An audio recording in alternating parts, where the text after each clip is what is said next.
দর্শক বন্ধুরা, রেস স্পোর্টসে আপনাদের সকলকে স্বাগত।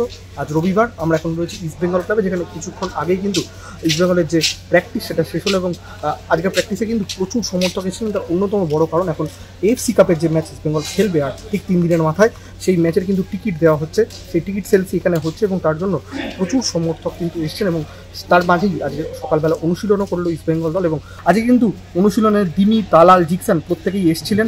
তারা কতটা কী করেছেন সেটা যেহেতু ক্লোজ ডোর ছিল সেটা জানা যায়নি এখনও অবধি। তবে তারা যখন বেরোলেন আজকে মাঠ থেকে, সেই সময় কিন্তু প্রচুর সমর্থকরা তাদের ঘিরে ধরলেন, তাদের নামে স্লোগান দিলেন। পাশাপাশি যখন কোচ কার্লেস কুয়াদ্রাস বেরোলেন, সেই সময়ও কিন্তু তাকে ঘিরে পুরো রীতিমতো জয়ধ্বনি উঠল। ফলে পুরোপুরি কী ঘটলো এখানে সেটা একবার আপনারা রেস স্পোর্টসের পর্দায় দেখে নিন।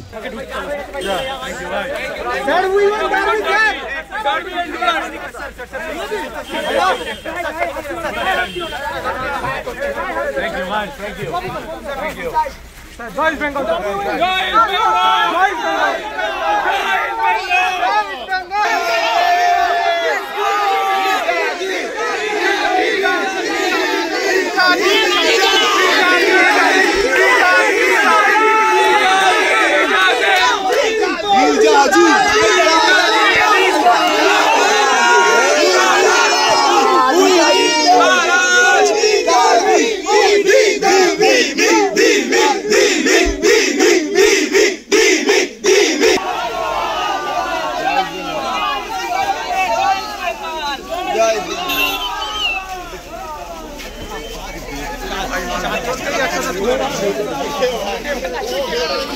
ক্লাব থেকে সৌম্যজিৎ দে, রেস স্পোর্টস।